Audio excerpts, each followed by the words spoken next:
അതേപോലെ കറുത്ത പെണ്ണെ പാടുന്ന സമയത്ത് കറുത്ത പെണ്ണെ നിന്നെ കാണാഞ്ഞിട്ടൊരു നാളുണ്ടേ, അത് സെക്കൻഡാണ്. പക്ഷെ ആദ്യം തുടങ്ങിയിരിക്കുന്നത് കറുത്ത പെണ്ണെ ആ നിന്നെ കാണാഞ്ഞിട്ടൊരു നാളുണ്ടേ വരുത്തപ്പെട്ടെ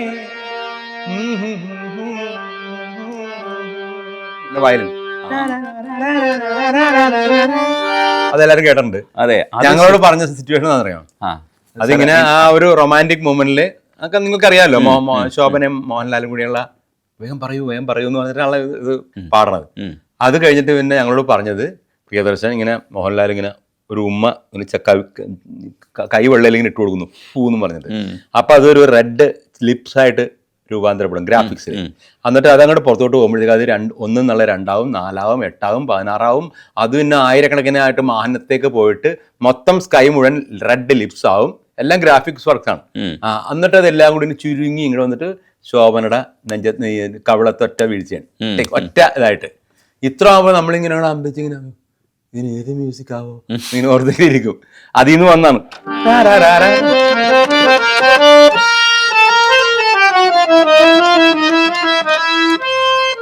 ആ സാധനം വന്നത്.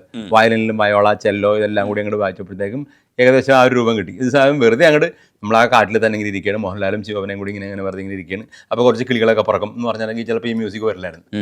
അപ്പോൾ നമ്മളെ കൊണ്ട് നമ്മുടെ മനസ്സിനെ അങ്ങോട്ട് ലിഫ്റ്റ് ചെയ്ത് നമ്മുടെ ഭാവന അങ്ങോട്ട് അങ്ങേ അറ്റത്തേക്ക് ഉയർത്തി. അപ്പോഴേ നമുക്ക് ആ മ്യൂസിക് വന്നുള്ളൂ. പിന്നെ പുള്ളി എന്ത് ചെയ്ത്, പുള്ളിയെ കുറച്ച് സ്റ്റോക്ക് ഷോട്ടൊക്കെ എടുത്ത് കുറച്ച് കിളികളെയൊക്കെ അങ്ങോട്ട് പറത്തി, എന്നിട്ട് അവസാനം എല്ലാ കിളിയും കൂടി താഴ്ത്തോട്ട് വീണപ്പോഴത്തേക്കും ജാങ് എന്നൊരു സാധനം വന്നു. അപ്പൊ നമ്മൾ സ്വന്തമായിട്ട് ആലോചിച്ച് നമ്മുടെ ഒരു കഴിവ് കൊണ്ട് ഒരു മ്യൂസിക് ഉണ്ടാക്കിയ പോലെ ആൾക്കാർക്ക് തോന്നും. പക്ഷെ സത്യാവസ്ഥ ഇതാണ്.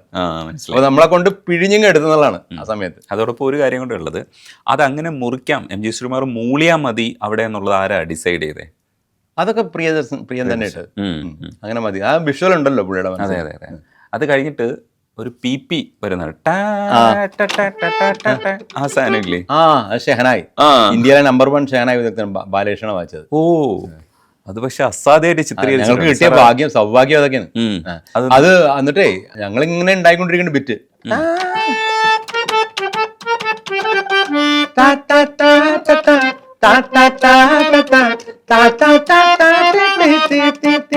Banjo, mandolin banjo.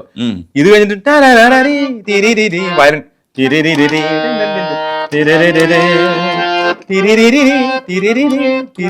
എന്നിട്ടും നിർക്കണല്ല. പ്രിയൻ പറഞ്ഞു, ഇതെന്തൊരു ഇടപാട്, ഞാനിത് എത്ര ഫുട്ടേജ് ഉണ്ടാക്കാനാണ്, എന്തോരം കാശല്ലോ അതിന്, എനിക്ക് ഇത് വേറെ പണിക്ക് പോകണ്ടേ, എനിക്ക് ഇത് നിങ്ങളുടെ ബീജം ഉണ്ടായിക്കൊണ്ടിരുന്നാൽ മതിയാണ്, ഞാൻ നോക്കട്ടെ എന്ന് പറഞ്ഞിട്ട്. ഇന്നത്തെ പോലെയാണെങ്കിൽ കമ്പ്യൂട്ടറിലാണ് കണ്ടല്ല, അത്രയും പാറങ്ങട് കട്ട് ചെയ്യുമെന്ന് പറയും. മറ്റേത് സ്പൂളല്ലേ, ഒന്നും കട്ട് ചെയ്യാനും പറ്റൂല. പക്ഷെ ഉണ്ടാക്കി വന്നപ്പോഴത്തേക്കും ആ ഒന്നും നമുക്ക് ഒരു നീളം കൂടിയും തോന്നണില്ല, ഒരിക്കലും ഇല്ല. അല്ലെങ്കിൽ ആ വിഷ്വൽ അത്ര ബ്യൂട്ടിയാണ്. ഇപ്പോഴും നമ്മളിപ്പോ എത്ര 1000 തവണ കണ്ടാലും ഇനി അടുത്ത തലമുറ കണ്ടാലും നമുക്കത് ഒരു നീളം കൂടി പോയല്ലാൻ തോന്നാൻ പ്രശ്നമില്ല. അതത്ര സിങ്കാക്കി വെച്ചേക്കാണ്. അതൊക്കെ ജീനിയസ് എന്ന് പറയുന്നത്.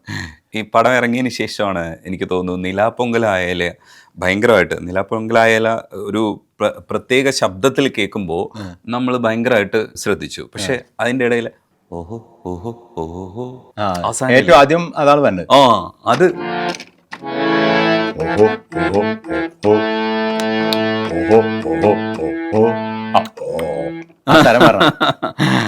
അത്തരം ഒരു ശബ്ദം ചൂസ് ചെയ്യുന്നതും ഒക്കെ ഭയങ്കര രസമുള്ളൊരു പരിപാടിയായിരുന്നു. അതും ഞാൻ പറഞ്ഞില്ലേ, എല്ലാം ദൈവാനുഗ്രഹം എന്ന് പറഞ്ഞാൽ മതി. ഇത് അത്രോളം ശബ്ദം തേടിപ്പോയൊന്നുമല്ല. എന്താ വെച്ചാണെങ്കിൽ ഞങ്ങൾ കമ്പോസ് ചെയ്യുമ്പോൾ തന്നെ ഇത് കമ്പോസ് ചെയ്യാനുള്ള ഒരു കാരണമുണ്ട്. പലപ്പോഴും പറഞ്ഞിട്ടുണ്ട്. അതായത് ഒരു സിനിമയുടെ വർക്കിന് വന്നെന്നുള്ളതല്ല, ഞാനൊരു അന്ന് KSF ജോലി എടുക്കുന്ന സമയമാണ്. മാത്രമല്ല ഒരുപാട് ലീവ് എടുത്തിട്ട്, ഇനി ലീവ് എടുത്തിട്ടുണ്ടെന്നാണെങ്കിൽ ഇവന്റെ ജോലി കളയാനെന്നുള്ള വിധത്തിലുള്ള മെമ്മോ ഒക്കെ അടിച്ച് റെഡിയാക്കി വെച്ചേക്കാൻ. അങ്ങനെ ഇരിക്കുമ്പോഴത്തേക്കും എൻ്റെ തന്നെ ഒരു സ്വന്തം ട്രൂപ്പ് ഉണ്ട്, കൊച്ചിൻ മെലഡീസ് എന്ന് പറഞ്ഞത്. 10-17 അംഗങ്ങളുണ്ട്. അവരെ തീറ്റിപ്പറ്റാനുള്ള ഉത്തരവാദിത്വം കൊണ്ട് എനിക്കുണ്ട്. എനിക്കുണ്ട് ഒരു ട്രൂപ്പ്, എൻ്റെ ഒരു കൂട്ടുകാരനുണ്ട്, ഒരു പാട്ടുകാരൻ ബോണി. അങ്ങനെ രണ്ടും കൂടി. അപ്പോൾ ബോണി പറഞ്ഞിടാ, നിനക്ക് ലീവ് കിട്ടുമോ, ഒരാഴ്ചത്തെ പ്രോഗ്രാം നമുക്ക് തമിഴ്നാട്ടിൽ കിട്ടിയേക്കാണ്. നമുക്ക് പോവാം, പിന്നെ പറ്റും ലീവ്, ജോലി പോണേ പോട്ടെ എന്ന് പറഞ്ഞിട്ട് ഞാനങ്ങനെ ഞങ്ങൾ ഒരു 3-4 പ്രോഗ്രാം ഉണ്ടായിരുന്നു. അതിനൊക്കെ പോയി തിരിച്ചു വന്നപ്പോഴത്തേക്കും, തിരിച്ചു വരണ സമയമൊക്കെ എത്തിയപ്പോഴത്തേക്കും വൈഫ് ഇവിടെ നിന്ന് വിളിച്ചു പറഞ്ഞ്, ഇനിയിപ്പോൾ ഇത്രാം തീയതി ഞാൻ ജോലിക്ക് ജോയിൻ ചെയ്തില്ലെങ്കിൽ ജോലി കളയുന്ന തീരുമാനിച്ച് വെച്ചൊക്കെ ഉണ്ടായിരുന്നു. അപ്പം ഞാൻ തന്നെ തലേദിവസം വെളുപ്പിനായിട്ട് ഇവിടെ വന്ന് കാലത്ത് അധികം ഉറങ്ങാണ്ട് കാലത്ത് എഴുന്നേറ്റ് 10 മണിക്ക് എത്തിയാൽ മതി, ഒരു 10 മിനിറ്റ് ഉണ്ടെങ്കിൽ എനിക്ക് ഓഫീസിലെത്താം. പക്ഷേ ഞാൻ 9 മണിക്ക് തന്നെ സ്കൂട്ടറൊക്കെ സ്റ്റാർട്ട് ചെയ്ത് വിടാൻ തുടങ്ങി. ഒരു അരമണിക്കൂർ നേരത്തെ അവിടെ ചെന്ന് എന്തെങ്കിലും പെൻഡിങ് വർക്ക് ഉണ്ടെങ്കിൽ ചെയ്യാമെന്ന് പറഞ്ഞിട്ട്. അപ്പം അങ്ങനെ ഇരിക്കുമ്പോഴത്തേക്കും വൈഫ് അന്നിൽ മൊബൈൽ ഫോണൊന്നും ഇല്ല, ലാൻഡ് ഫോണിൽ വിളിച്ചിട്ട് അറ്റൻഡ് ചെയ്തിട്ട് പറഞ്ഞ് ചേട്ടാ വേഗം വാ, അത്യാവശ്യമായിട്ട് കോള് വന്നേക്കണം. ഇങ്ങനെ കോളുകാരനൊക്കെ എനിക്ക് പോകാം, ഞാൻ ഓഫീസിലേക്ക് പോയിട്ട് ഓഫീസ് നമ്പർ കൊടുക്കുന്നു പറഞ്ഞു. ഞാൻ അതല്ല, ഇത് അറ്റൻഡ് ചെയ്യണം, അറ്റൻഡ് ചെയ്തിട്ടാണ് പോയിക്കോ എന്ന് പറഞ്ഞു ഓഫീസിലോട്ട്. എന്നാൽ ശരി നമ്മൾ സ്കൂട്ടറൊക്കെ ഓഫ് ചെയ്ത് സ്റ്റാൻഡിൽ വെച്ചിട്ട് ഞാൻ വീട്ടിൽ ചെന്നിട്ട് ഫോൺ അറ്റൻഡ് ചെയ്തു. ആരാണെന്ന് ചോദിച്ചപ്പോൾ ഞാൻ ശ്രീകുട്ടനാണെന്ന് പറഞ്ഞു, MG ശ്രീകുമാർ. അപ്പോൾ എന്താ ശ്രീകുട്ട, ഞാനിങ്ങനെ ഒരു അത്യാവശ്യമായിട്ട് ഓഫീസിലേക്ക് പോകാൻ നിൽക്കുകയാണ്. അത്യാവശ്യമായിട്ട് ഓഫീസിലൊക്കെ പോയിക്കോ, പക്ഷേ ഒന്ന് BTH വരെ വന്നിട്ട് പോയിക്കോ എന്ന് പറഞ്ഞു. 1 മണിക്കൂർ. എന്തിനാണ് 1 മണിക്കൂർ? കുറച്ച് പാട്ടൊക്കെ പാടി പോവാം. ഈ സമയത്താണ് ഞാൻ ഉറക്കം നിന്ന് ഇങ്ങനെ നിൽക്കണം. അതിൻ്റെ കൂടി ഞാൻ ടെൻഷനിലാണ് എൻ്റെ ജോലി പോകാമെന്ന് പറഞ്ഞത്. ജോലിയൊന്നും പോകില്ല, വേഗം വാ, 1 മണിക്കൂർ പാടി എന്നിട്ട് ഒന്നും പോകാൻ പാടില്ല, വേഗം വന്നിട്ട് 1 മണിക്കൂർ പാടിയാൽ മതി. അപ്പം ഞാൻ ചോദിച്ചാൽ എന്ത് കാര്യത്തിനാണ് ഈ BTH വരേണ്ടത്? അപ്പം നിങ്ങൾ പാടിയാൽ ഇവിടെ ഒന്ന് 2-3 പാട്ട് പാടിയാൽ അത് കേൾക്കാൻ പോണ ആരൊക്കെയാണെന്ന് ചോദിച്ചു. ഞാൻ പറഞ്ഞ ആരൊക്കെയാണ് കേൾക്കാൻ പോണത്? പ്രിയദർശൻ ഉണ്ടാവും, പിന്നെ മോഹൻലാൽ ഉണ്ടാവും, പിന്നെ അതിനോട് ബന്ധപ്പെട്ട് വേറെ ആരെങ്കിലൊക്കെ ഉണ്ടാവും. അപ്പം നിങ്ങൾ വരില്ലേ എന്ന് ചോദിച്ചു. പിന്നെ ഇത് പ്രിയദർശൻ്റെ മോഹൻലാലിൻ്റെ മുമ്പ് പാടാനോ? ഞാൻ വരാം എന്ന് പറഞ്ഞു. അപ്പോഴെനിക്ക് ഹാർമോണിയം കൊടുക്കണമെന്നാ അല്ല ടേപ്പ് റെക്കോർഡർ വേണമെന്നാ അങ്ങനെ ഒന്നുമില്ല, വെറുതെ വിളിക്കല്ലേ. അതുകൊണ്ട് ഞാനവിടെ ചെന്ന് സ്കൂട്ടറിനവിടെ ചെന്ന് സ്കൂട്ടർ മാറ്റി വെച്ചപ്പോഴത്തേക്കും തൊട്ട് പുറകിൽ ഓട്ടോറിക്ഷയിൽ പ്രിയദർശൻ വന്നി. അപ്പം ഞാനെന്തായാലും എനിക്ക് അത്ര വലിയ പരിചയമൊന്നുമില്ല. ഇടക്കിടക്ക് 2-3 പ്രാവശ്യം വന്ന് കൈയൊക്കെ തന്നിട്ട് പറഞ്ഞു നമുക്ക് പറ്റിയൊരു പടം ഉണ്ടെങ്കിൽ കൂടാൻ കേട്ടാന്നൊക്കെ പറഞ്ഞ്. പുള്ള മനസ്സിൽ ഇതായിരുന്നു പടം എന്നുള്ള എനിക്കറിയാൻ പാടില്ല. ഞാൻ നേരെ BTHയിൽ ഇദ്ദേഹം ശ്രീകുട്ടൻ പറഞ്ഞ റൂമിലേക്ക് റൂമിൽ ചെന്നിട്ട് പറഞ്ഞു ഇതേ പ്രിയദർശൻ താഴത്തെ ഒരു ഓട്ടോറിക്ഷയിൽ വന്നിട്ടുണ്ടെന്ന് പറഞ്ഞു. അദ്ദേഹം തിരുവനന്തപുരത്തായിട്ട് വന്നേക്കാണ്, ഇതാണ് അത് BTHയിൽ റൂം പുള്ളിയാണ് പറഞ്ഞേക്കണമെന്ന് പറഞ്ഞു. ഇവിടെ ഇരിക്കുക എന്ന് പറഞ്ഞു. ഒരു 5 മിനിറ്റ് കഴിഞ്ഞപ്പോൾ തന്നെ പ്രിയൻ വന്നിട്ട് പറഞ്ഞു വേണി വന്നാ. അപ്പോൾ ഹാർമോണിയം ടേപ്പ് റെക്കോർഡറും ഒന്നും കാസറ്റൊന്നും ഇല്ലേ, ബ്ലാങ്ക് കാസറ്റ്, അപ്പോൾ പാടനൊക്കെ ഒന്ന് റെക്കോർഡ് ചെയ്യണ്ടേ എന്ന് പറഞ്ഞു. ഞാൻ എന്നോടൊന്നും പറഞ്ഞൊന്നുമില്ല. അന്ന് ശ്രീകുട്ട ഒരു ടാക്സി പിടിച്ച് നിങ്ങൾ രണ്ടുകൂടി പോയിട്ട് ഇതൊക്കെ എടുത്ത് റെഡിയാക്കി കൊണ്ടുവന്നു. വീട്ടിൽ വന്നപ്പോഴത്തേക്കും ചേട്ടനില്ല, ചേട്ടൻ KSRTC പോയി കഴിഞ്ഞു, എന്നെ വിളിച്ചാൽ കിട്ടാനില്ല. അങ്ങനത്തെ ഒരു സ്ഥലത്താണ് പുള്ളിയുടെ ജോലി, ആലുവ ഗാരേജിൽ. ഞാൻ പറഞ്ഞ് ഞാൻ പോയി എടുത്തിട്ട് വരാമെന്ന് പറഞ്ഞ് വീട്ടിൽ പോയി. ഇതിനു മുമ്പുള്ള ഒരു ചെറിയൊരു ഹാർമോണിയം ഉണ്ട്, ആ ഹാർമോണിയം അതേപോലെ ടേപ്പ് റെക്കോർഡറും ഒക്കെ എടുത്ത് പുറത്ത് പോയി ഒരു ബ്ലാങ്ക് കാസറ്റ് 2 മേടിച്ച് വന്നു. എന്നിട്ട് അതൊക്കെ ഓൺ ചെയ്ത് വെക്ക് എന്ന് പറഞ്ഞു. എന്നിട്ട് പുള്ളി ഇങ്ങനെ വെറുതെ ഒരു തമാശക്കെന്ന് പറഞ്ഞ പോലെയാണ് ആ കഥ പറയണത്. കഥയെ മൊത്തത്തിൽ പറഞ്ഞില്ല, നിലാപ്പൊങ്കലിൻ്റെ സന്ദർഭം പറഞ്ഞ സമയത്ത് എനിക്കൊരു ഓർമ്മയില്ല. ഞാനൊരു ആ സിനിമ തേന്മാകുമ്പത്ത് കാണുന്നതാണ്. തേന്മാകുമ്പത്ത് പേരൊന്നുമില്ല, വെറുതെ ശരിക്കും എനിക്ക് മനസ്സിലത് ഇങ്ങനെ വന്നു. എന്നിട്ട് പറഞ്ഞ് ഈ ഒരു സിറ്റുവേഷന് എനിക്ക് കേരള ഫോക്ക് വേണ്ട, കേരള കർണാടകയാണ്, അപ്പം മലയാളം വിട്ടുള്ള ഒരു ഫോക്ക് ട്യൂൺ വെറുതെ ഒന്ന് പാടിക്കുമെന്ന് പറഞ്ഞു. അപ്പം അറിയാതെ വന്നൊരു ട്യൂണാണ് ഒരു പല്ലവി. തരിരാരിരാരേ തരിരാരിരേ തരിരാരിരേ താരേ. അത് മൊത്തത്തിൽ അങ്ങോട്ട് ഒറ്റയടിക്കാണ് പാടി, കണ്ണടച്ചെന്നാ പാടണത്. അപ്പ ശ്രീകുട്ടൻ പാടിക്കൊണ്ടിരിക്കുന്നു. ഇതൊക്കെ റെക്കോർഡ് ചെയ്യാണ്. ഒരു പല്ലവ് പാടി കഴിഞ്ഞപ്പോഴത്തേക്കും ഞാൻ കണ്ണുറന്നു. ഇത് ട്യൂൺ എങ്ങനെയുണ്ട്? ട്യൂൺ അസലായിട്ടുണ്ട്, പക്ഷെ ഇത് നമുക്ക് പല്ലവിക്ക് വേണ്ട, ചരണത്തിന് മതി. എൻ്റെ അമ്മ, ഞാൻ അങ്ങനെയൊന്നും ശീലിച്ചിട്ടില്ല. പല്ലവി ഇങ്ങനെ താഴ്ത്തു തുടങ്ങി ചരണം വരുമ്പോഴത്തേക്കും ഉയർന്നു പോകുന്നതാണ് നമ്മുടെ ഒരു സാധാരണ ക്ലാസിക്കലിലാണെങ്കിലും സാധാരണ കേൾക്കുന്നൊരു സമ്പ്രദായം. ഇവിടെ സാധാരണ കേൾക്കണമെന്ന് ഇവിടെ വേണ്ട. സിനിമ എന്ന് പറഞ്ഞാൽ ഒരു പ്രാവശ്യം ഒന്ന് കേട്ടാൽ അടുത്ത സിനിമയിൽ വേറെ കേൾക്കണം, പുതിയ വന്നോട്ടെ. അപ്പോൾ ഇത് ചരണം പല്ലവി നിങ്ങൾ വേറെ ടൈപ്പ് ഉണ്ടാക്കും എന്ന് പറഞ്ഞു. പിന്നെ ഇങ്ങനെ അപ്പോൾ പുള്ളി ഇങ്ങനെ ശ്രീകുട്ടൻ നിർത്താണ്ട് ഓഹോ പാടിക്കൊണ്ടിരിക്കുകയാണ് കേട്ടാ. അപ്പൊ താളം കിട്ടുന്നുണ്ട്. അപ്പോഴാണ് തനാനീന താനീനേ, ഈ പിച്ചായിരുന്നില്ല, തനാനീന താനേന, നമ്മുടെ നോർമൽ പിച്ച് അതാണ്. അപ്പൊ പാടി റെക്കോർഡ് ചെയ്തപ്പോഴത്തേക്കും പുള്ളിക്ക് സന്തോഷമായി. ഇതൊക്കെ കഴിഞ്ഞപ്പോഴത്തേക്കുമാണ് പുള്ളി പറഞ്ഞു ഇതിനി ആര് പാടും? നമ്മുടെ പാട്ടുകാരത്തിൽ നിന്ന് ചിത്രയും സുജാതയൊക്കെയാണല്ലോ, അത് വേണ്ട, സ്പെഷ്യൽ ശബ്ദം വേണം. നമ്മുടെ സ്പെഷ്യൽ ശബ്ദം ഏതാ? ഞാനൊരു ശബ്ദം കേൾപ്പിച്ചു തന്നാൽ നിങ്ങളത് അക്സെപ്റ്റ് ചെയ്യുമോ? കേൾപ്പിച്ചപ്പോഴത്തേക്കും ഒരു കാസറ്റിൽ 10 പാട്ട് ഈ ശുഭ പാടിയേക്കും. കേൾപ്പിച്ചു തന്നു. 2 കേൾപ്പിച്ചപ്പോൾ പറഞ്ഞു ഇത് നല്ലതാണ്, നല്ല രസമുണ്ട്, പക്ഷേ ഇതിൻ്റെ ബേസാണ് റേഞ്ച് എന്ന് പറഞ്ഞു. അത് കുഴപ്പമില്ല, അതുകൊണ്ട് നിങ്ങൾക്ക് ബുദ്ധിമുട്ടുണ്ടോ? ഈ ബേസ് ഈ റേഞ്ചിൽ ഈ പാട്ട് പാടിയാൽ കുഴപ്പമുണ്ടോ? അങ്ങനെയൊന്നുമില്ല. എന്നാൽ പിന്നെ ഇതങ്ങോട്ട് ഫിക്സ് ആയി. അപ്പോൾ അങ്ങനെ, പക്ഷേ പുള്ളിക്കാരത്തേക്ക് മലയാളം അറിയാൻ പാടില്ല, അത് കുഴപ്പമില്ല എന്ന് പറഞ്ഞു. നമുക്ക് മലയാളം അത്ര വലിയ ശുദ്ധമായ മലയാളം ഒന്നും വേണ്ട എന്നൊന്ന് പറഞ്ഞിട്ടുണ്ടായിരുന്നു. അങ്ങനെ പറഞ്ഞ് സമാധാനമായി. അപ്പം എന്ന് ചേട്ടൻ്റെ റെക്കോർഡിങ് വന്നു. റെക്കോർഡിംഗ് എന്ന് പറഞ്ഞിട്ടുണ്ടെങ്കിൽ കറുത്ത പെണ്ണെ ആ മീഡിയ ആർട്ടിസ്റ്റ് സ്റ്റുഡിയോ മൊത്തം ആർട്ടിസ്റ്റുകളായിരുന്നു. വയലിൻകാരെ കൊണ്ട് തന്നെ ആ നിറഞ്ഞ്. ഇപ്പം ഞാൻ നേരത്തെ പറഞ്ഞ പോലെ തുകൽ വാദ്യക്കാർ അല്ലാത്ത ആൾക്കാർ, പിന്നെ ഇലക്ട്രോണിക് ആൾക്കാർ, ഫ്ലൂട്ട്, മാൻജോ, മാൻലിൻ, ഇതെല്ലാം കൂടി കൊണ്ടിട്ട് അങ്ങോട്ട് ഷെഹനായി, ഇതെല്ലാം കൂടെ നിറഞ്ഞിരിക്കുകയാണ് ഓർക്കസ്ട്ര. 10-75 ആൾക്കാരുണ്ടായിരുന്നു ടോട്ടൽ. ഇത് കഴിഞ്ഞിട്ട് അവരൊക്കെ തൂത്തു വാരി കാശും പിടിച്ച് പോയി കഴിഞ്ഞപ്പോഴത്തേക്ക് പിന്നെ ആകെ ഒരു 3 പേരുണ്ട്. കീബോർഡിൽ വെറുതെ ശ്രുതി മാത്രം പിടിക്കാൻ, അത് അവിടെ അകത്തോട്ട് കയറിയില്ല. ശ്രുതി ഇട്ടേക്കണ ടോണോ എന്ന് പറഞ്ഞാൽ നന്ദുണി, നാരദനൊക്കെ വായിച്ചു നടക്കുന്ന സാധനം അതാണ് ടോണോ. പിന്നെ ഒരു ഫ്ലൂട്ടിൻ്റെ ഫാമിലിയിലുള്ള ഒരു സാധനം റെക്കോർഡർ, ഇത് രണ്ടും ഉള്ളു. വേറെ വിജനമായിട്ട് കിടക്കണം. ശുഭ ഇങ്ങോട്ട് വന്നു. ശുഭ വന്ന് ഞങ്ങൾ പ്രാക്ടീസൊക്കെ ചെയ്ത് നല്ലൊരു മൂഡ്, ഈ പാട്ടിൻ്റെ മൂഡ് അവിടെ അപ്പം തന്നെ കിട്ടി. അപ്പോൾ പ്രിയൻ പറഞ്ഞ്, ഇനി നിങ്ങൾ ഇതിന്ന് അണുവിടെ വ്യത്യാസം വരുത്തില്ല, ഇവിടെ ഇരുന്ന് ഞങ്ങൾ പാടിയാൽ മതി, എനിക്ക് കിട്ടണ മൂഡ് മതി, കിട്ടണ ക്വാളിറ്റി മതി. നിങ്ങൾ ഇനി ബൂത്തിൽ പോയി ഹലോ ടെസ്റ്റ് മൈക്ക് ഇതൊന്നും വേണ്ട എന്ന് പറഞ്ഞു, ഒറ്റ മൈക്കിൽ പാടിയാൽ മതി, പണ്ടത്തെ റെക്കോർഡിങ് പോലെ. പക്ഷെ എനിക്ക് ഈ ഫീലാണ് വേണ്ടതെന്ന് പറഞ്ഞു. ശരി അങ്ങനെ ആകാന്ന് പറഞ്ഞാൽ അപ്പം തന്നെ എടുത്ത് ശുഭ അവിടെ ഇരുന്ന് അങ്ങ് പാടി. പാടി കഴിഞ്ഞപ്പോഴത്തേക്കും പുറത്ത് ചേട്ടന് തൃപ്തിയായില്ല ശുഭ ആദ്യം പാടിയത്. എന്നുണ്ടെങ്കിൽ നിള പൊങ്കലായല്ലോ ഇങ്ങനെയൊക്കെയാണല്ലോ പാടണത്, അവർക്ക് അറിയില്ല. പാഴഴുന്നീ എന്നൊക്കെ പറയും. അപ്പോൾ ചേട്ടൻ എന്ത് ചെയ്തു, ചേട്ടൻ കുറച്ചും കൂടി ഈ സാഹിത്യത്തിൻ്റെ ആളും കുറച്ചൊക്കെ എഴുതുകയും ചെയ്യും. അപ്പോൾ നിലാ പൊങ്കലായേലോ പാടടി എന്നൊക്കെ പറഞ്ഞിട്ട് ഇങ്ങനെ ഉണ്ടാവും തന്നെ പഠിപ്പിച്ച് അപ്പോൾ ശ്രീയൻ ഉടനെ തന്നെ ഓക്കെ ടേക്ക് എന്ന് പറഞ്ഞ് പുള്ളി അങ്ങോട്ട് പോവുകയും ചെയ്തു. രണ്ടാമത് ഈ ചേട്ടൻ്റെ ബൂത്തിൽ പുള്ളിക്കാരത്തിനെ കയറ്റി, എന്നിട്ട് ഓരോ ലൈൻ ഇങ്ങനെ കറക്റ്റ് ചെയ്യുന്നുണ്ട്. ഒരു 4 പേര് കറക്റ്റ് ചെയ്തപ്പോഴത്തേക്കും പ്രിയൻ്റെ ഇത് കേട്ടിട്ട് ഓടിക്കണമെന്ന്. ജിനേഷ് താനെന്താ ചെയ്യണത്? അതെ, മലയാളം ശരിക്കും മനസ്സിലാവില്ല, നമുക്ക് ഇത്രയും മലയാളം മതി. അത് കർണാടക ബോർഡർ ഏരിയയിലാണ്, അവിടെ ഉള്ള ആർക്കൊന്നും മലയാളം അറിയാൻ പാടില്ല. അപ്പൊ ഈ ഒരു മലയാളം അല്ലാത്ത മലയാളമാണ് നമുക്ക് ആവശ്യം, ഈ പഴയത് തന്നെ മതി എന്ന് പറഞ്ഞു.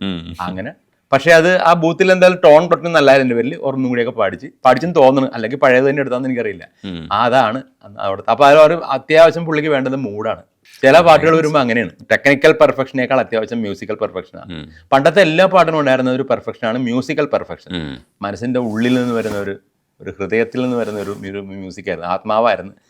ഈവൺ ഒരു ബെല്ല് വായിക്കണതിന് വരെ ഞാൻ അനുഭവിച്ചിട്ടുണ്ട്. ചില മെലഡി പാത്തോസ് ഒക്കെ പാട്ടൊക്കെ റെക്കോർഡ് ചെയ്യുമ്പോൾ, അല്ലെങ്കിൽ നല്ല മെലഡീസ് പാട്ട് റെക്കോർഡ് ചെയ്യുമ്പോൾ ഒരു ബെല്ല് വായിക്കണം, ടിങ് ട്രയാങ്കിൾ ഒക്കെ ഉണ്ടല്ലോ, വായിക്കുമ്പോൾ അവന്റെ ഉള്ളിൽ നിന്ന് വരെ ഒരു മെലഡി വരുന്ന പോലെ നമുക്ക് തോന്നും. അങ്ങനെ എല്ലാവരും അങ്ങനെ അത് ലയിച്ച് കാലത്ത് ഒരു വൈകുന്നേരം വരെ ഇത് തന്നെയാണല്ലോ കേൾക്കണേ. അപ്പോൾ അത് അവസാനം അടുത്ത ടേക്കിന്നൊക്കെ പറഞ്ഞിട്ടുണ്ടെങ്കിൽ നാളെ ഫുൾ ഇൻവോൾവ് ആയിരിക്കും. അത് കഴിഞ്ഞ് രാത്രി കിടന്നുറങ്ങുമ്പോഴും ഈ പാട്ട് ഇങ്ങനെ വന്നുകൊണ്ടിരിക്കും. ഇപ്പൊ അതൊക്കെ പോയി, ടെക്നിക്കലി ഗംഭീരമായി. അതെ, അതുകൊണ്ടാണ് ഒരുപക്ഷെ ഇപ്പോഴും നമ്മൾ ഓർക്കുന്നത്, മഴക്കോള് കണ്ടാൽ മതിക്കും ഈ നാട്ടിൽ എന്ന വരിയൊക്കെ നമ്മൾ ഇപ്പോഴും ഓർക്കുന്നത്. 32 വർഷമായി. അതെ, 30 വർഷത്തിൽ കൂടുതലായി. അതേപോലെ ഈ സിംപ്ലിസിറ്റി നമ്മൾ സംസാരിച്ചതുപോലെ അമ്മുമ്മക്കിളിക്ക് ഒരു സിംപ്ലിസിറ്റി ഉണ്ട്. ഈ സിംപ്ലിസിറ്റിയിൽ പക്ഷെ ഹിറ്റാവുക എന്ന് പറയുന്നത് ഭയങ്കര പാടുള്ള പരിപാടിയാണ്. ഇത് ഹിറ്റാക്കി എടുക്കാണ്. പക്ഷെ അതിൽ പാട്ടുകളൊക്കെ കോംപ്ലിക്കേറ്റഡ് ആയിട്ടുള്ള സോങ് ഉണ്ട്. അതിന്റെ മെയിൻ ക്ലൈമാക്സ് എന്ന് പറയുന്നത് തന്നെ അങ്ങനെ ഒരു ബൂസ്റ്റ് ചെയ്ത സോങ് ആണ്. പക്ഷെ സിമ്പിൾ പാട്ടുകൾ അതിനകത്ത് ഉൾപ്പെടുത്തിയിട്ടുണ്ട്. ചന്ദ്രലേഖ ശരിക്കും സൂപ്പർ ഹിറ്റ് ആകുന്നതിൽ പാട്ടുകൾക്കൊരു പ്രധാനപ്പെട്ട ബലമുണ്ട്. അതിൻ്റെ ഒരു ബലത്തിലാണ് അത് കയറിയിരിക്കുന്നത്. അപ്പോൾ ആ ക്ലൈമാക്സ് സോങ് എന്ന് പറയുന്നത് അത് പാട്ടായിട്ടല്ല ചെയ്തേക്കണം, സത്യത്തിൽ അതൊരു റീറെക്കോർഡിങ്ങിന് വേണ്ടി ചെയ്തതാണ്. അതെ അതെ അതെ. പക്ഷെ അത് ഇപ്പോഴും ആളുകൾക്ക് ഇഷ്ടമാണ്. അമ്മമ്മക്കളെ ഞങ്ങൾ എന്തൊക്കെയോ എത്രയോ പാട്ട് ചെയ്യുന്നറിയാം. ചെയ്തൊരു ചിലപ്പോ പുള്ളി വൈകുന്നേരം വരെ കേട്ടൊരു പാട്ട് ചെയ്യുമ്പോൾ ഇത് കൊള്ളാം, ഇത് വെച്ചെന്ന് പറഞ്ഞിട്ട് ദിവസം രാവിലെ വേറെ പാട്ട് ചെയ്യുമ്പോഴാണ് ഇന്നലത്തെ പാട്ട് ക്യാൻസൽ എന്ന് പറയും. അങ്ങനെ ഒരുപാട് പണിയെടുപ്പിച്ചിട്ടുണ്ട്. അത് ഏറ്റവും സിമ്പിള്. അതെ. പക്ഷെ അതിനകത്ത് കാണാക്കുയിലേ നിന്നെ പോലെ ഇതൊക്കെ സാധാരണ വരാത്ത സാധനമാണ്. അതൊക്കെ പുള്ളി ഞങ്ങളെ കൊണ്ട് ബലമായിട്ട് പിടിച്ച് വരുത്തിച്ചാണ്. എനിക്കത് തന്നെ വേണം എന്ന് പറഞ്ഞിട്ട് മലയാളത്തിൽ വരാത്ത ടൈപ്പ് ഒരു പ്രയോഗങ്ങളൊക്കെയാണ് എൻ്റെ അടുത്തുള്ളത്. അമ്മുമ്മക്കിളി വായാടി അല്ലിപ്പൂമ്പുഴ താന്തോന്നി അമ്മാനം കടവത്തെ അണ്ണാർ കണ്ണൻ അഹങ്കാരി കാണാക്കുയിലെ നിന്നെപ്പോലെ കന്നിനിലാവോ ചിങ്കാരി അതിലിഷ്ടം കൂടാൻ ചങ്ങാലി. അമ്മു എന്നുള്ള പേരിൽ തുടങ്ങണം.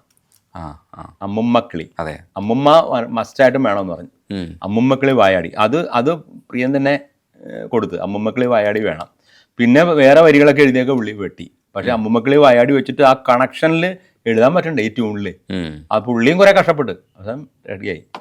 മറ്റേ 1-ാം വട്ടം കണ്ടപ്പോൾ ട്യൂണൊക്കെ റെഡിയായി. അതാദ്യം പറ്റില്ല എന്ന് പറഞ്ഞാണ്. പക്ഷെ 1-ാം വട്ടം 2-ാം വട്ടം 3-ാം വട്ടം എന്ന് പറഞ്ഞ് ഞങ്ങൾ പാടിക്കൊടുത്ത്.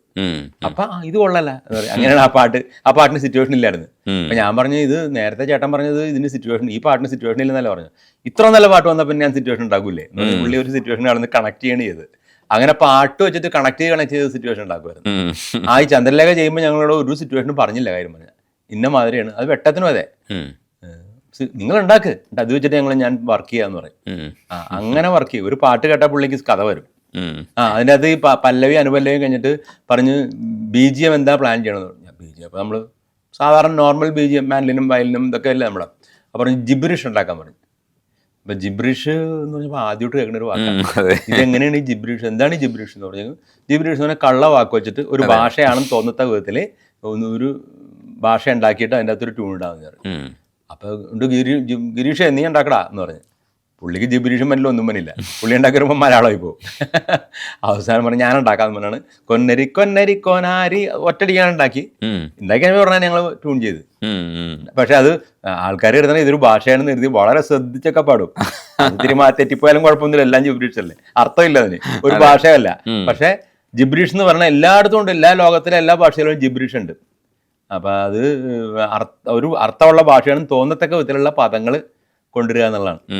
അതൊരു പ്രത്യേക കഴിവാണ്. സാർ, ഈ ജിബ്രിഷിനെ കുറിച്ച് പറഞ്ഞതുപോലെ പുലിവാൽ കല്യാണത്തിൽ സിമ്മ സിമ്മ സിമ്മ സിമ്മ ഒരു സാധനം കൊടുത്തില്ലേ, സിസിലി സിലിസി, അങ്ങനെ ഒരു സാധനം, അത് എങ്ങനെയാണെന്ന് സാർ പറഞ്ഞു? അത് സത്യം പറഞ്ഞാൽ അത് ഷാഫി ഭയങ്കര കമ്പ്യൂട്ടർ ബ്രെയിനാണ്. പാട്ട് ഒരു ട്യൂൺ കേട്ട് കഴിഞ്ഞാൽ അപ്പം തന്നെ അത് ഓർമ്മ വെക്കും. പുലിവാൽ കല്യാണം എന്നുള്ള വർക്ക് ഞങ്ങൾക്ക് കിട്ടാൻ തന്നെ കാരണം ഷാഫിയുടെ ഒരു ഭയങ്കരമായ മെമ്മറിയാണ്. കല്യാണരാമൻ സക്സസ് ബമ്പർ ഹിറ്റായി ഒരു കുറേ നാൾ കഴിഞ്ഞപ്പോഴത്തേക്കും, ഒരു വർഷം കഴിഞ്ഞപ്പോഴത്തേക്കും ഷാഫി, അന്ന് നമുക്കൊന്നും സ്വന്തം ഫോണില്ലെന്ന് പറഞ്ഞു, പുറത്തെ പോയിട്ടുള്ള ഒരു PP ഫോണിൽ വിളിച്ചിട്ട് പറഞ്ഞ്, വേണി നിങ്ങളാണ് ഇനി അടുത്ത എൻ്റെ സിനിമ ചെയ്യാനുള്ളത് എന്ന് പറഞ്ഞു. അതിലൊരു പാട്ട് നിങ്ങൾ ഓൾറെഡി ചെയ്ത് കഴിഞ്ഞു. നമ്മുടെ ഇത് പാട്ട് എന്ന് പറഞ്ഞു. അപ്പോഴാണ് ഈ ട്യൂണ്ട് താനീന നാനീ താനീന നാനീ താനീന തന്നാനി താനീനാനി ആര് പറഞ്ഞു ഇതിൻ്റെ ട്യൂൺ ഫോണിലൂടെ പുള്ളി മൂളികൾ കേൾപ്പിച്ചു. ഞാൻ പറഞ്ഞു ഇത് ഏത് ട്യൂൺ, നിങ്ങൾ രണ്ടും കൂടി ഇട്ട ട്യൂണാണിത്, ഏതോ ഒരു സിറ്റുവേഷന് വേണ്ടി ആദ്യം ഈ ട്യൂൺ ഇട്ട്, അപ്പോൾ പറഞ്ഞ് ഈ സിറ്റുവേഷൻ ചേരൂല എന്ന് പറഞ്ഞിട്ടാണ് വേറെ ഒരു ട്യൂൺ ഇട്ട് എന്ന് പറയും. പക്ഷേ ഈ ട്യൂൺ അടുത്ത എൻ്റെ പടത്തിൽ ചേരും, കറക്റ്റ് ആയിരിക്കും. അതുകൊണ്ട് ഈ പാട്ട് മാറ്റി വെച്ചേക്ക്, ഈ പാട്ടിനൊരു കൂടി എന്നുണ്ടെങ്കിൽ ഒരു ചരണം അന്ന് ചെയ്തില്ലായിരുന്നു, ഇത് സിറ്റുവേഷൻ ചേരൂലെന്ന് പറഞ്ഞാൽ എൻ്റെ വലിയ കല്യാണരാമനിൽ മുന്നോട്ട് പോയില്ല, പല്ലേ മാത്രം ഇട്ടുള്ളത്. അതിന് പറ്റിയൊരു ചരണം കൂടി ഇട്ടിട്ട് അത് കേൾപ്പിച്ചോ, പക്ഷെ നമ്മളാണ് ചെയ്യാൻ പോണത് എന്ന് പറഞ്ഞു. അപ്പോൾ പുള്ളിക്ക് കുറേ ആഗ്രഹങ്ങൾ ഈ ഇങ്ങനെയുള്ള BGMസിൻ്റെ ഇടയിൽ ചുച്ചുക്കു ചുക്കു ചുമ്മ ചുമ്മ ചിക്ക് എന്തെങ്കിലുമൊക്കെ ഇങ്ങനെ കുറേ വരണം കേൾക്കാൻ നല്ല സുഖമുള്ള, അന്ന് അർത്ഥമില്ലാത്ത കുറേ പദങ്ങൾ നിങ്ങൾ കണ്ടുപിടിച്ച് എടുത്തരണം എന്ന് പറഞ്ഞു. അപ്പോൾ ഏതാണ്ട് ഈസ്റ്റർ കാലഘട്ടമാണ്. അപ്പോൾ പല്ലവി ഒക്കെ റെഡി, ചരണവും റെഡി, അതിൻ്റെ ട്യൂണും കൈതപ്രം അല്ല ലിറിക്കും എഴുതിയിട്ടുണ്ട്. ഇനി ഈസ്റ്റർ കഴിഞ്ഞിട്ടുണ്ടെങ്കിൽ പിറ്റേ ദിവസം മുതൽ ഇതെല്ലാ പാട്ടിൻ്റെയും ഓർക്കസ്ട്ര ഉണ്ടാക്കണം. അപ്പോൾ ഈസ്റ്റർ എന്ന് പറഞ്ഞാൽ ദുഃഖവേളും ദുഃഖവെള്ളിയൊക്കെ നമ്മൾ സംഗീതവും കാര്യങ്ങളൊക്കെ തലേന്ന് കളഞ്ഞിട്ട് മൊത്തം ഭക്തിയൊക്കെയാണല്ലോ. ഞാനിങ്ങനെ കിടക്കാൻ നേരത്തൊക്കെ ഇങ്ങനെ എന്താണ് ഞാൻ കൊടുക്കേണ്ടത് എന്നൊക്കെ പറഞ്ഞ് ചേട്ടനോ അതെ അങ്ങനെ വന്ന ട്യൂണാണ് സിസിലി എന്നൊക്കെ പറഞ്ഞിട്ട്. അതൊരു പ്രത്യേകതയുണ്ട്. അതിലും ഞങ്ങൾ മറ്റേ ആ രാഗം പിടിച്ചിട്ടുണ്ട്.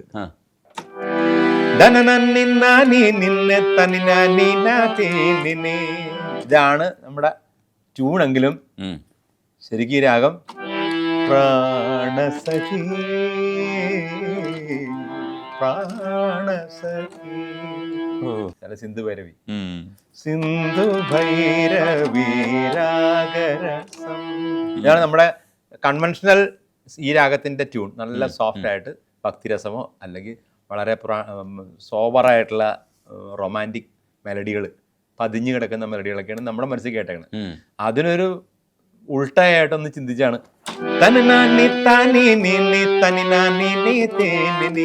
അപ്പൊ ആ രാഗത്തിൻ്റെതായിട്ടുള്ള സുഖം ഉണ്ടാകുകയും ചെയ്യും. തെച്ചിപ്പോയൊക്കെ ചെയ്ത പോലെ തന്നെ അതങ്ങനെ ഇത് സക്സസ് ആയി. ജോസിനൊക്കെ കൊടുത്ത് ജോസിന് അസലായിട്ട് പാടുകയും ചെയ്തു.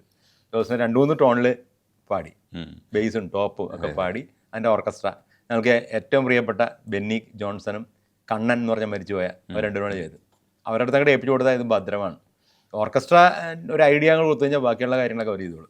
എല്ലാം കൂടി നമ്മളത്തേക്ക് നല്ല ഹരമായി, പിന്നെ നന്നായിട്ട് പിക്ചറൈസ് ചെയ്തിട്ടുണ്ട്. അങ്ങനെയാണ് ആ പാട്ട് ഇത്രയും കയറി വരാൻ തുടങ്ങി. അപ്പോൾ ബേസിക്കലി എന്ന് പറഞ്ഞാൽ ആ ട്യൂണിൻ്റെ ഘടന എന്ന് പറഞ്ഞിട്ടുണ്ടെങ്കിൽ ആ രാഗത്തിൻ്റെ ഒരു സത്ത അതിൻ്റെ അകത്തുണ്ട്. പിന്നെ നമ്മൾ മെലഡിയാൽ ചെയ്യുന്നു.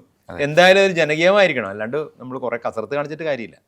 കൈതപ്പുറം സാർ നന്നായിട്ട് എഴുതിയിട്ടുണ്ട്. ഗുജറാത്തി കാൽത്തള കെട്ടിയ മലയാളി പെണ്ണ്. അല്ല, അത് നമ്മളിങ്ങനെ ഷാഫി ഇങ്ങനെ പറഞ്ഞു കൊടുത്തു. ഇന്ത്യൻ പഞ്ചാബി, ഗുജറാത്തി പോലെയുള്ള അങ്ങനെയുള്ള വാക്കുകൾ, മലയാളത്തിൻ്റെതായിട്ടുള്ള കൾച്ചറൊക്കെ പിന്നെ മതി എന്ന് പറഞ്ഞിട്ട്. അപ്പോൾ അദ്ദേഹത്തിന് എന്ന് പറഞ്ഞാൽ ഈ ഗിരീഷിൻ്റെ കാര്യം പറഞ്ഞ പോലെ അതിനൊക്കെ അപ്പുറം ഉള്ളിലേക്ക് വരും. ഇങ്ങനെ എത്രയോ വലിയൊരു മൾട്ടി ടാലന്റഡ് പേഴ്സണാലിറ്റിയാണ്. ഞങ്ങൾക്ക് ഇനിയിപ്പോൾ അടുത്ത വരാൻ പോണ ഒരു വടക്കൻ തേരോട്ടം എന്ന് പറഞ്ഞാൽ ഞാനും എൻ്റെ മകൻ താൻസനും കൂടി ആദ്യമായിട്ട് ചെയ്യുന്ന പടത്തിൻ്റെ ഒരു നല്ലൊരു മെലഡി സോങ് അദ്ദേഹം എഴുതിയത്. അതങ്ങോട്ട് ട്യൂൺ കൊടുത്തപ്പോൾ തന്നെ വന്നു കഴിഞ്ഞു. കൈതപ്രം ബേണി ഇഗ്നീഷ്യസിനെ കുറിച്ചൊരു പറയാനുണ്ട്.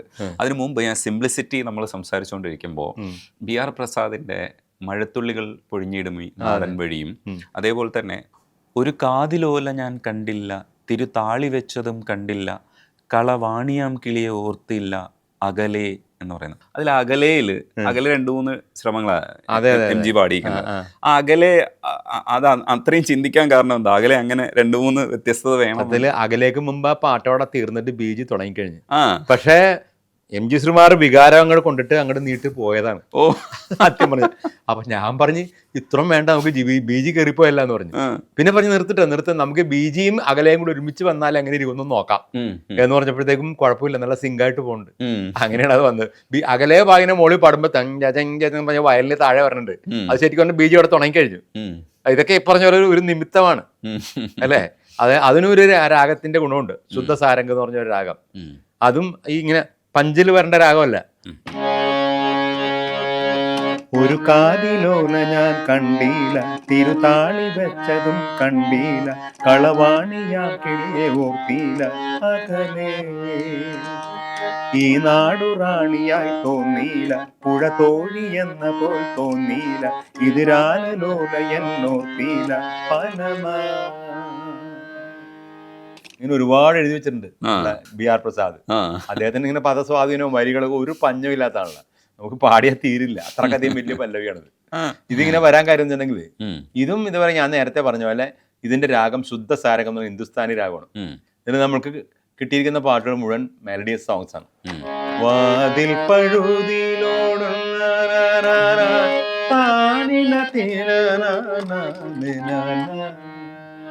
പിന്നെ ജഗത് സിംഗിന്റെ ഒരു പാട്ടുണ്ട്, ഒരു ഗസൽ.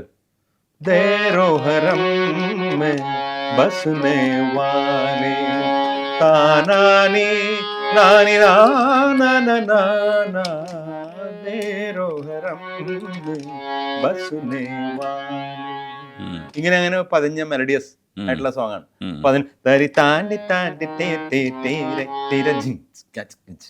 സിനിമയിലാകുമ്പോഴത്തേക്ക് ഇങ്ങനെ ആൾക്കാർക്ക് ഒരു ഓളം കൂടി വേണം, പതിഞ്ഞ് കിടന്നുണ്ടെങ്കിൽ ശരിയാവില്ല. ഈ ഇങ്ങനെ മെലഡിയസ് ആയിട്ടുള്ള രാഗങ്ങള് എടുത്ത് ഒന്ന് പഞ്ചാക്കാനുള്ള ഒരു ശ്രമം ഞങ്ങൾ പണ്ട് പോലെ നടത്തിയിട്ടുണ്ട്. അതായത് ശിവരഞ്ജിനി പോലത്തെ ശോകരാഗങ്ങൾ, അതുപോലെ വേറെയും പല റെയർ രാഗങ്ങളൊക്കെ എടുത്തിട്ട്. പക്ഷെ അതൊന്നും പുറത്തേക്ക് വന്നില്ല. ഒരു വളരെ ശോകരാഗോർണ്ണുണ്ട്, ശുഭബന്ധുരാളി.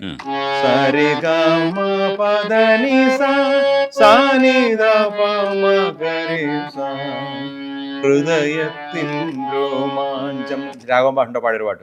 രാമകഥ